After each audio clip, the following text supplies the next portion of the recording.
तो हाँ जी, आपका नाम अंकित है और आपने ये डिटेल मुझे भेजी है और इसके हिसाब से आपकी कुंडली बनी है। यहाँ पे कर्क लगन की कुंडली है, राशि आपकी है तुला और ये कुंडली आपकी यहाँ पे मैंने बना रखी है। आपने देखो जी, मेन जैसे सवाल लिख के भेजा, आपने बोला कि आपकी सबसे बड़ी दिक्कत आपकी फाइनेंशियली कंडीशन सही नहीं है और काम कब अच्छा होगा, ऐसे आपने सवाल लिखा है। मतलब मेन आपका सवाल काम काज को लेके है, नौकरी कारोबार का सवाल है।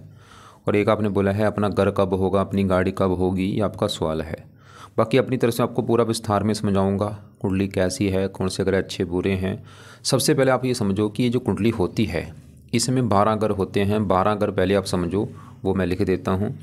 ये है आपकी कुंडली में पहला घर, ये है दूसरा घर, तीसरा घर, चौथा, पाँचवा, ये है छठा घर, सातवां, आठवां, नौवां, 10वां, 11वां और ये लास्ट वाला 12वां घर। अब ये जो 12 घर हैं, इन घरों से आपके जीवन के बारे में कुछ ना कुछ पता किया जाएगा। जैसे कि इस पहले घर से हम पता करेंगे आपका जो शरीर है वो कैसा होगा, हेल्थ कैसी होगी आपकी, स्वभाव कैसा, रंग रूप कैसा। दूसरा घर आपके धन का है, तीसरा घर छोटे भाई बहनों का, चौथा घर आपकी माता, मकान, वाहन, पाँचवा घर बच्चों का है, छठा घर शत्रु, रोग, कर्जा, सातवां घर आपकी पत्नी का है, आठवें घर से उम्र देखी जाएगी, नौवें घर से भाग्य देखेंगे आपका, 10वां घर काम काज, 11वां घर आमदनी लाभ और 12वें घर से आपके खर्चे देखेंगे। आपने यहाँ पे देखो जी, मेरी 2 बातें नोट करनी है। पहली बात, जो मैंने 12 घर लिखे हैं इनको याद कर लो, और दूसरी बात, इन 12 घरों से जो कुछ देखा जाएगा वो याद कर लो। अब आप ये देखो कि आपने कुंडली में क्या देखना है, वो घर देख लो। जैसे मान लो अपने अपने बच्चों के बारे में जानना है, तो बच्चों का जो घर है वो है 5वां घर। 5वें घर से आपके बच्चे देखे जाएंगे और 5वें घर में का नंबर लिखा है 8। 8 है वृश्चिक राशि, मालक इसका बना मंगल। तो आपके बच्चों के लिए हमें 5वें घर के मालक इस मंगल ग्रह को देखना पड़ेगा। ऐसे ही अगर आपके छोटे भाई बहनों के बारे में जानना है, तीसरा घर होता है छोटे भाई बहनों का और तीसरे घर में नंबर 1 लिखा है 6। 6 है कन्या राशि, मालक इसका बना बुध। तो छोटे भाई बहनों के लिए बुध को देखना पड़ेगा। तो आपको मेरा कहने का मतलब समझ आ चुका है कि जो भी कुछ देखना है वो घर देखना है और घर का मालक देखा जाता है। अब सवाल ये है कि आपकी कुंडली है कैसी। आपकी देखो जी, कुंडली में आधे ग्रह अच्छे हैं, आधे ग्रह खराब हैं। कौन से ग्रह अच्छे हैं आप लिख लो। आपका सूर्य बहुत अच्छा है जो कि अपने घर में बैठा है, चंद्रमा अच्छा है, बुध अच्छा है, गुरु अच्छा है, मंगल अच्छा है बहुत ज़्यादा। ये तो है ग्रह अच्छे। ग्रह खराब कौन से हैं, एक तो आपका मुझे ये शनि ग्रह खराब लगा है, छठे घर में बैठा है। राहु खराब है, 8वें घर में बैठा है। शुक्र खराब है, 12वें घर में बैठा है। 3 ग्रह आपके मुझे ज़्यादा खराब लगे हैं, शनि राहु और शनि राहु शुक्र। 3 ग्रह खराब है, लेकिन तीनों में जो शनि है ये आपको रले मिले फल देगा, अच्छे फल भी देगा। ऐसा नहीं कि बिल्कुल ख़राब है, कई प्रकार के अच्छे फल देगा ये आपको, लेकिन बुरे फल ज़्यादा देगा। तो हमने अभी क्या देखा कि आपके कुंडली में ग्रह अच्छे भी हैं, ग्रह कुछ खराब भी हैं। अब जो ग्रह अच्छे हैं आपके, वो क्या करेंगे, आपको हमेशा अच्छे फल देंगे, जीवन भर अच्छे फल देंगे आपको वो। लेकिन वो अच्छे फल आपको ज़्यादा अपनी दशा में देंगे, जब उनकी दशा होगी उस समय अच्छे फल कई गुना बढ़ जाएंगे। ऐसे जो अब ग्रह के खराब हैं वो आपको खराब फल देंगे, लेकिन उनका खराब फल कई गुना बढ़ जाएगा जब उनकी चलेगी दशा। तो सवाल कि अभी इन ग्रहों में से आपके ऊपर जो दशा है वो किस ग्रह की है, और क्योंकि दशा में ग्रह ज़्यादा एक्टिवेट हो जाते हैं। तो देखो जी, दशा जो है 2 प्रकार की होती है। एक तो होती है महादशा, एक होती है अंतरदशा। जो महादशा है ये काफ़ी बड़ी होती है और ये आपके ऊपर चली हुई है गुरु ग्रह की। कब चली है, 2009 में चली थी, ख़त्म अभी इसी साल 11वां महीना 25 में ख़त्म हो जाएगी। तो हमने भी क्या देखा कि इन 9 ग्रहों में से आपके ऊपर अभी जिस ग्रह का सबसे ज़्यादा असर है वो है ये गुरु ग्रह, क्योंकि इसकी चल रही है बड़ी महादशा। और एक आपके ऊपर जो असर दूसरा है दूसरे ग्रह का, वो है जिसकी है अंतरदशा, वो है राहु की। ये कब चली है, ये 7वां महीना 23 में आपके ऊपर चली थी, ख़त्म अभी इसी साल 11वां महीना 25 में ख़त्म होगी। तो बड़ा असर आपके ऊपर इस गुरु ग्रह का है, दूसरा है राहु ग्रह का। मतलब आपके जीवन में अभी भाई जो कुछ हो रहा है, खासकर ये 2 ग्रह जिम्मेदार हैं। मैं फिर बोलूँगा, असर देखो जी सभी ग्रहों का है, ऐसा नहीं कि दूसरे ग्रहों का असर आपके ऊपर नहीं है, लेकिन ज़्यादा असर जो है वो गुरु का है और दूसरा नंबर राहु का। अब ये सवाल कि दोनों ग्रह आपके अच्छे हैं या बुरे हैं। अगर अच्छे हैं दोनों ग्रह, फिर तो जीवन में करेंगे अच्छा ही अच्छा। अगर बुरे हैं तो बुरा ही बुरा करेंगे। पहले अगर मैं गुरु की बात करूं, भाई गुरु जिसकी बड़ी दशा और बड़ा असर है उसका है आपके ऊपर, वो तो है आपका बहुत बड़े लेवल पे अच्छा। बिल्कुल अच्छे फल देगा जो गुरु की आपकी चल रही है दशा। लेकिन आपके ऊपर जो छोटी दशा राहु की चल रही है इसका असर कम है वैसे, और ये राहु आपका मुझे अच्छा नहीं लगा, ये बड़े लेवल पे ख़राब है, ये आपको ख़राब फल दे रहा है। और आप चाहे नोट कर भी लेना कि जब से राहु की दशा आई है, कब से आई है, 7वां महीना 23, 23 पूरा, 23 आधा 24, मतलब पिछले देखो जी 1.5 पौने 2 साल हो चुके हैं। आप चाहे नोट कर लो भाई, नोट करके देख लो कि पिछले 1.5 पौने 2 साल से आपको काफ़ी दिक्कतें, परेशानियाँ, रुकावटें, चिंता, भाग दौड़, ये चीज़ें आपकी लाइफ में आ रही होंगी। वो कारण राहु ग्रह है भाई। राहु क्यों खराब है? राहु आपका बैठा है कुंडली के 8वें घर में। 12 घरों में जब भी राहु 8वें घर में बैठता है बड़े लेवल पे खराब फल देता है। 8वें घर से क्या देखा जाता है? 8वां घर अच्छा घर नहीं है। ये जो 12 घर मैंने लिखे हैं भाई, 12 घरों में 6ठा, 8वां और 12वां, इन 3 घरों को अच्छा घर नहीं माना गया। तो राहु क्यों खराब है? 8वें घर में बैठा। अब 8वां घर किसका है? 8वें घर से आयु, मृत्यु, कष्ट, लंबी बीमारी, दुर्घटना, गुप्त रोग, ऐसी काफ़ी ख़राब चीज़ देखते हैं। अब सवाल कि राहु आपको क्या ख़राब फल देगा? देखो जी, राहु ये नहीं कि आपको 1-2 बुरा फल दे देगा, नहीं भाई, मैंने क्या बोला, बहुत सारे बुरे फल देगा। आप चाहे, मैं फिर बोलूँगा, पिछले 1.5 पौने 2 साल से आपकी दिक्कतें बढ़ चुकी होंगी, रुकावटें बढ़ चुकी होंगी, स्ट्रगल बड़ा होगा, चिंता बड़ी होगी, हेल्थ ख़राब होना, काम काज में रुकावटें आना, बहुत सारी दिक्कतें। खासकर राहु जब भी 8वें घर में होता है, ये सबसे बड़ी दिक्कत जो देता है, ये हेल्थ बंदे की ख़राब कर देता है। तो पिछले 2 साल से आपको हेल्थ को भी लेके बहुत सारी दिक्कतें आ रही होंगी। खासकर पेट का रोग जरूर देता है, पेट में दिक्कत बहुत सारी आती है, या जो गुद्दा होता है गुद्दे का रोग दे सकता है आपको, या कोई आपको बीमारी देगा, कोई ना कोई बीमारी लगी रहेगी आपको इस राहु की दशा में। तो पिछले 2 साल से आपको हेल्थ भी ख़राब करेगा, आपको सामाजिक कष्ट देगा, दुश्मन परेशान करते हैं। और भी इसकी दृष्टियाँ भी हैं। 5वीं दृष्टि पड़ेगी 12वें घर के ऊपर, खर्च का घर, खर्चे बढ़ा देगा। 7वीं पड़ेगी दूसरे घर के ऊपर, धन का घर है, धन की हानि होना, परिवार को लेकर वाणी कठोर होना। तो पिछले 2 साल से आपको धन को भी लेकर दिक्कतें आ रही होंगी बहुत सारी। 9वीं पड़ेगी चौथे घर के ऊपर, मकान वाहन को लेकर दिक्कतें आना। तो कुल मिला के आपको मेरा समझाने का बड़ी मकसद ये है कि आपका जो राहु है इसका सही होना बहुत ज़रूरी है। ये सही करो, और ये दशा अभी वैसे ही ख़त्म हो जाएगी इसी साल में। तो ये जब तक दशा भी अभी आपकी है, ये आप राहु के आपने करने हैं उपाय। अब राहु के क्या उपाय हैं? तो राहु का जो पहला उपाय है, आप राहु कवच का पाठ, एक पाठ है, ये 2 मिनट का पाठ, इसको रोजाना पढ़ना है अगर पढ़ना आता है, या इसको ऑडियो लगा के सुना करो। दूसरा है राहु स्रोत का पाठ। तो ये 2-2 मिनट के भाई पाठ हैं। दोनों पाठ शाम के समय या रात के समय इनको पढ़ना है, या ऑडियो लगा के सुन लिया करो। कब तक? जब तक है ये दशा। तीसरा उपाय है बेस्ट, वो है आप राहु की वस्तुओं का दान किया करो। दान से शांत हो जाएगा, पावर इसकी कम हो जाएगी। पर दान क्या है आपको मैं वीडियो अलग से भेज दूंगा।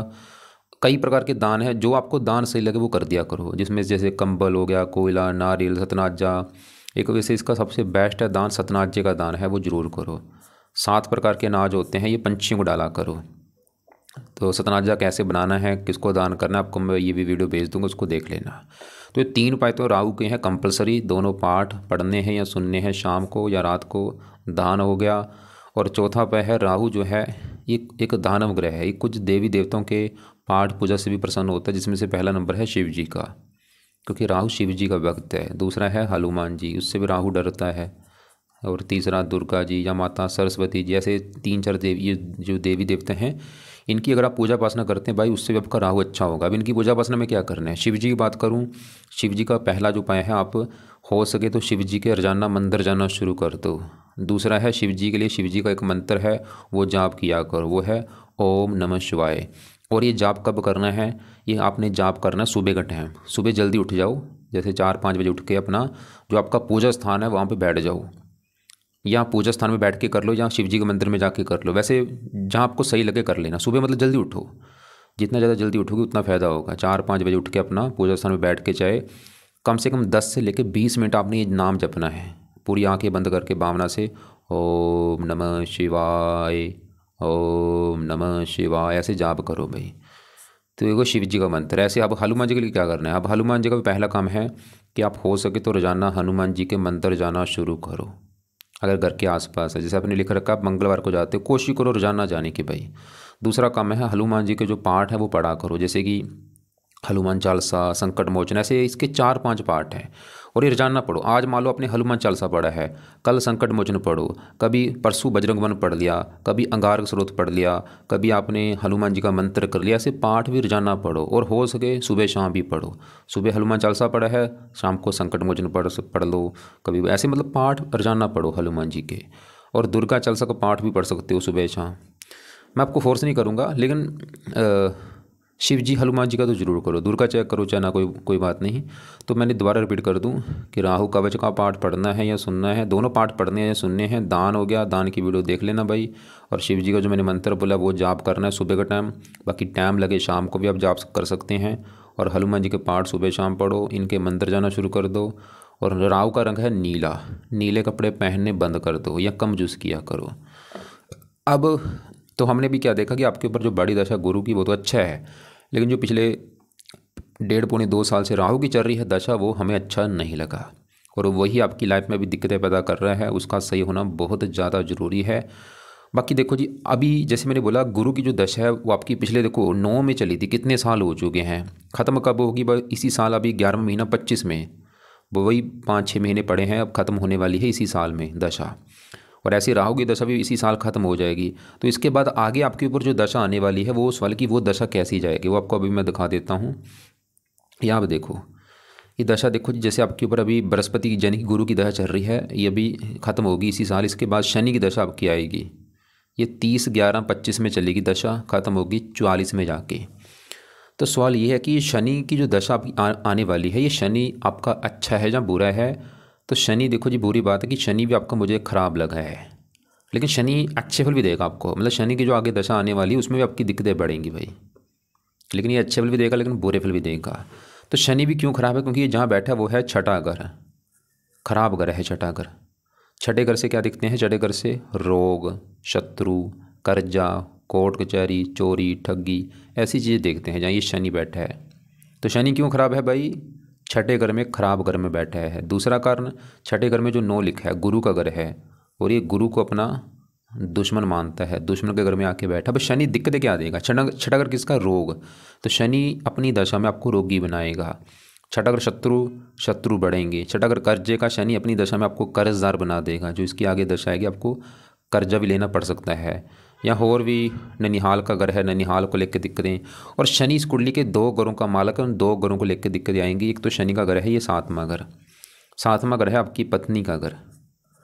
अगर आपने अपनी पत्नी के बारे में जानना है, पत्नी का घर है 7वां। और मैंने आपको फार्मूला क्या बोला था? घर का मालक देखो, तो 7वें घर में क्या लिखा है? नंबर 10। 10 है मकर राशि, मालक शनि देखना पड़ेगा आपकी पत्नी के लिए कि शनि अच्छा है या बुरा। और शनि आपका है खराब, क्योंकि वो छठे घर में, खराब घर में बैठा है। तो पत्नी घर का मतलब शनि, छठा घर रोग, मतलब पत्नी चलेगी रोग। शनि आपकी पत्नी को रोगी बनाएगा। पत्नी चलेगी छठा घर शत्रु, पत्नी से आपके लड़ाई झगड़े होंगे। तो शनि की वैसे विवाह विलंब जो बना है, शनि दिखा रहा है कि आपका भाई जो विवाह है, एक तो आपका विवाह देरी से होगा, और विवाह अगर हो भी गया पत्नी से आपकी बनेगी नहीं। पत्नी से लड़ाई झगड़े होते रहेंगे, पत्नी का बीमार होना, पत्नी का वार वार लड़के मायके जाना, पत्नी संबंधी दिक्कतें आएंगी आपको। आपके विवाह से पहले अभी आपका रिश्ता टूट सकता है, विवाह से जो पहले रिश्ता होता है ना वो टूट सकता होके। तो शनि आपको विवाह संबंधी दिक्कतें पैदा कर देगा। शनि वैसे से 8वें घर का मालक है, जहाँ पे 11 लिखा है मालक शनि, अपने तीसरी दृष्टि से अपने घर को देख रहा है, उम्र के लिए अच्छा है वैसे। साथ में यहाँ पे तो शनि की, अगर आप चाहते हैं कि भाई शनि का बुरा फल आपको ना मिले, जो दशा इसकी आगे आने वाली है, इसके आपने करने हैं पाठ पूजा उपाय। क्या उपाय करने हैं? देखो जी, अभी नहीं करने, उस समय शुरू कर देना अभी, क्योंकि दशा आने में मैंने बोला है 7-8 महीने पड़े हैं। तो शनि के उपाय मैं यहाँ पे आपको मैं लिख देता हूँ। पहला उपाय है, उस समय आप जो शुरू करना वो है शनि मंदिर जाना शुरू कर देना भाई। दूसरा है शनि चालीसा का पाठ पढ़ना है। तीसरा है शनि कवच का पाठ आपने पढ़ना है। चौथा है शनि स्रोत का पाठ। 3-4 पाठ हैं, फोर्स नहीं करूँगा आपको सभी पाठ पढ़ो, लेकिन कोशिश करो करने की। तो मंदिर तो आपसे लिख ही रखा है, आप जाते हैं शनिवार को, ठीक है भाई, ये तो आप जा रहे ठीक है। लेकिन शनि चालीसा का जो पाठ है ये रात के समय पढ़ना शुरू कर देना, आगे जब शनि की चलेगी दशा। और शनि कवच का पाठ है, 2 मिनट का पाठ है, इसको भी पढ़ना है या सुनना है आप, ताकि आपकी हेल्थ अच्छी हो। और स्रोत का पाठ, तो 3 पाठ हैं, शनि चालीसा का पाठ, शनि कवच, शनि स्रोत। तीनों पाठ शनि की दशा में पढ़ने शुरू कर देना, या इनको सुनना है आपने जब तक शनि की आपकी दशा चले, क्योंकि दशा काफ़ी लंबी है। और बाकी उस समय अगर आपको व्रत रखना आता है, शनिवार का व्रत भी रख लेना। शनि की दशा में व्रत रख लिया करो, कथा किया करो, आरती किया करो, काले कपड़े कम पहना करो, ऐसी चीज़ें फॉलो करनी है आपने। शनि जो है हनुमान जी से भी डरता है, तो हनुमान जी की पूजा उपासना आपने करनी है, उससे भी शनि आपको बुरे फल नहीं देगा। अब आगे बढ़ते हैं। अभी हमने आपका देखो जी राहु देखा जिसकी छोटी दशा चल रही है, शनि देखा जिसकी आगे दशा आने वाली है, और एक आपका ये जो शुक्र है, आपको मैंने पहले बोला था आपके 3 ग्रह ज़्यादा अच्छे मुझे नहीं लगे, राहु शनि शुक्र। अब शुक्र भी आपका क्यों खराब है, एक तो बैठा है 12वें घर में, क्योंकि ये भी घर अच्छा नहीं। 12वें घर से खर्चा, हानि, दान दंड, हॉस्पिटल, पागलखाना, विदेश यात्रा, जेल यात्रा, हत्या, आत्महत्या, ऐसी खराब चीज़ें देखते हैं। एक तो शुक्र 12वें घर में, खराब घर में, ऊपर से ये राहु के नक्षत्र में बैठा है, ये मुझे अच्छा नहीं लगा। अब शुक्र आपको क्या दिक्कतें देगा, शुक्र इस कुंडली के 2 घरों का मालक है, उन 2 घरों को लेकर आपको दिक्कतें आएंगी। एक तो शुक्र का घर है ये चौथा घर। अब चौथा घर किसका है, चौथा घर आपकी है माता का घर है। माता कैसी होगी आपकी, आपके पास मकान कैसा होगा, वाहन कैसा होगा, ज़मीन जायदाद, नौकर चाकर कैसे होंगे, इस चौथे घर को हमें देखना पड़ेगा। और चौथे घर में नंबर 7 लिखा है, ये है तुला राशि, मालक शुक्र देखना पड़ेगा। तो आपकी माता, मकान, वाहन के लिए शुक्र को देखा जाएगा कि शुक्र अच्छा है या बुरा है। और शुक्र है खराब, क्योंकि 12वें घर में बैठा है, खराब घर में। 12वां घर हानि का है, खर्च का है, मतलब माता, हानि, खर्च। एक तो शुक्र आपकी माता को लेकर दिक्कतें पैदा करेगा, या तो माता को बीमार कर देगा या माता से बनती नहीं। चौथा अगर मकान का है, शुक्र की वजह से आपको मकान को लेकर दिक्कतें आएंगी, या तो मकान होता नहीं, या मकान के ऊपर खर्चा ज़्यादा होता है, या मकान की हानि होना, वाहन को लेकर दिक्कतें आना। चौथा अगर भूमि, ज़मीन, जायदाद, इसको लेकर दिक्कतें आना। जैसे आपने बोला भी था कि मकान, वाहन कब होगा मेरा, ये शुक्र सही करना पड़ेगा। चौथा अगर ज़मीन, जायदाद, उसको लेकर दिक्कतें आना। शुक्र इस कुंडली में इस घर का भी मालिक है 11वें घर का। 11वां घर होता है आमदनी का घर, लाभ का घर। आपकी आमदनी कैसी होगी, 11वां घर। 11वां घर लाभ का भी है। 11वें घर में 2 लिखा है, वृष राशि, माल शुक्र। शुक्र आपकी आमदनी कम और खर्चे बढ़ा देगा, क्योंकि 12वां खर्चे का, आमदनी खर्च, लाभ भंग जो बना है, काम काज में लाभ नहीं होगा। लेकिन शुक्र एक शर्त पे अच्छे फल दे देगा आपको। वो शर्त ये है कि 12वां घर विदेश का है, आमदनी विदेश, मकान वाहन विदेश। चौथा अगर जन्मभूमि विदेश, शुक्र ही दिखा रहा है कि अगर आप भाई जन्मभूमि को छोड़ते हैं, कौन सी जन्मभूमि आपने लिख रखा है, रोहतक, रोहतक से आप दूर चले जाते हैं तो आपको फ़ायदा होगा।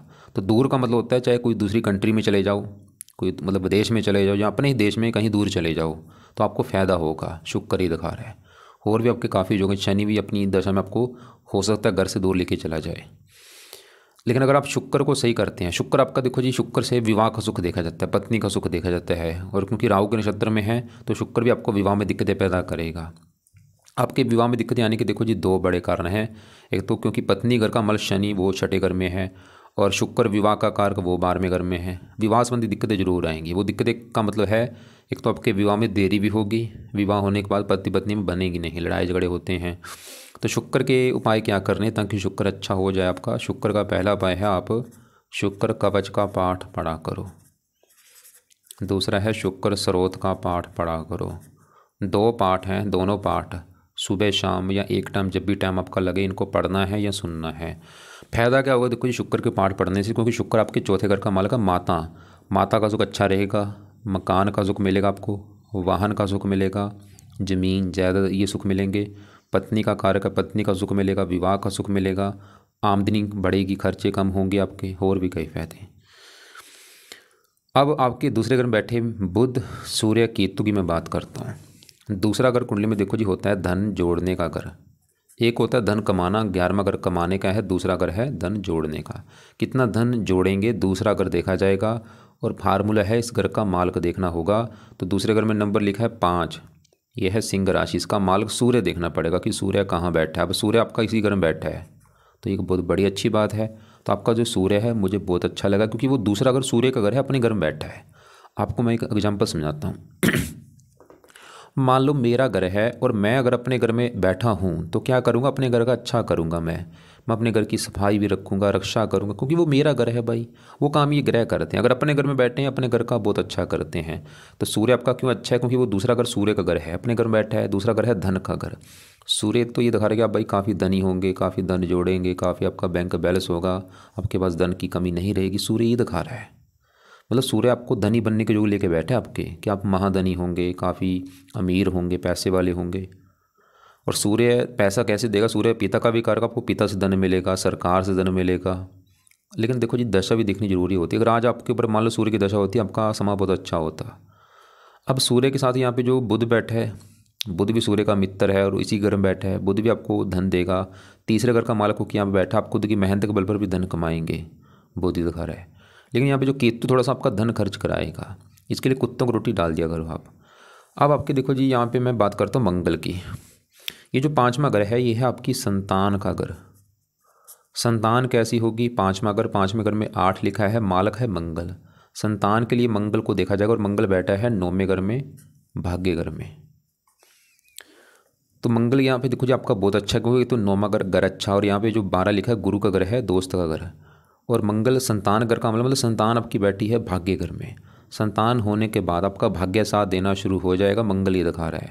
जब आपका बच्चा पैदा होगा भाई, बच्चे होने के बाद आपकी किस्मत साथ देगी और भाग्य संतान भी आपका भाग्योदय करेगी, मंगल ही दिखा रहा है। और भी मंगल आपकी 10वें घर का भी मालक है, जहाँ पे 1 लिखा है, मेष राशि मालक मंगल। 10वां घर काम काज, काम काज भाग्य है, भाग्यवंशी। वैसे आपको मंगल काम काज का सुख अच्छा देगा, सरकार का पिता मंगल। लेकिन मैं फिर बोलूँगा दशा भी देखनी बहुत जरूरी होती है। जैसे अभी आपका जो राहु की दशा है, अभी राहु की चलेगी ज़्यादा, तो इसमें आपका भाग्य ज़रा साथ नहीं देगा। बाकी आपके जो गुरु की चल रही बड़ी दशा, ये 11वें घर में बैठा है, घर अच्छा है। और वैसे शुक्र की राशि, फिर भी गुरु इस घर का कारक है। ये आपको मतलब इस 9वें घर का मालक है, भाग्यवंशी आमदनी देगा, लाभ देगा, इच्छाएं पूरी कर देगा। संतान घर को देख रहा है, पुत्र का जो लेकर बैठा है। लेकिन गुरु भी पत्नी घर की यहाँ पे नीच राशि है, पत्नी वाली दिक्कतें देगा ये फिर आपकी। देखो जी पूरी कुंडली का जो निचोड़ ये है कि आपकी पत्नी वाली दिक्कतें आपको जरूर आएंगी। और ये दिक्कतें आने के 2-3 कारण बने हैं, क्योंकि पत्नी का जो घर 7वां है, उस घर का मालक शनि सबसे बड़ा कारण है, 6ठे घर में बैठा है।